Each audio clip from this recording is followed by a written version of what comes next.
જૂનાગઢના મધુરમ વિસ્તારમાં યુવક પર હુમલો. લાઇટ રિપેરિંગ બાબતે 10 થી 12 લોકોએ કરી મારામારી. યુવકના માતા પિતાની પણ અપશબ્દો બોલ્યાનો આક્ષેપ. હુમલાના આઘાતમાં યુવકે આત્મહત્યાનો પ્રયાસ કર્યો.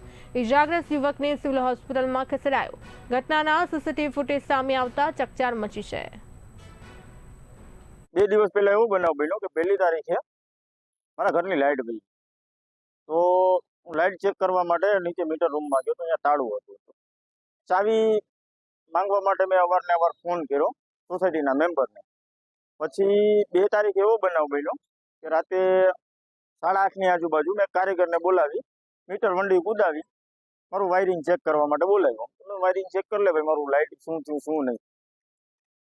પછી એમાંથી એક ભાઈ જેને હું ઓળખતો નથી, જેના ફૂટેજ મારી પાસે છે, એ આવી અને માથાકૂટ કરવા માંડ્યા. અને પછી અન્ય સોસાયટીના વ્યક્તિને ફોન કર્યો અને એ બધા આવી 8-10 જણા મને મારવા માંડ્યા. એટલે મેં મારા ફાધરને મારા મધરને ફોન કરીને કીધું. મારા મધર ફાધર આવ્યા ત્યાં, એમને બી ગાળાગાળી કરી. એ પછી એ વાતનું મને ખોટું લાગતા મેં સહજ પાનની પાછળ સુસાઇડ એટેમ્પ ટ્રાય કરી. સુસાઇડ એટેમ્પ કરી હું સિવિલ હોસ્પિટલમાં દાખલ થયો. 24 કલાક ઉપર વીતી જતા છતાં મારી ફરિયાદ લેવા કોઈ આવ્યું નહોતું. કાલે રાતે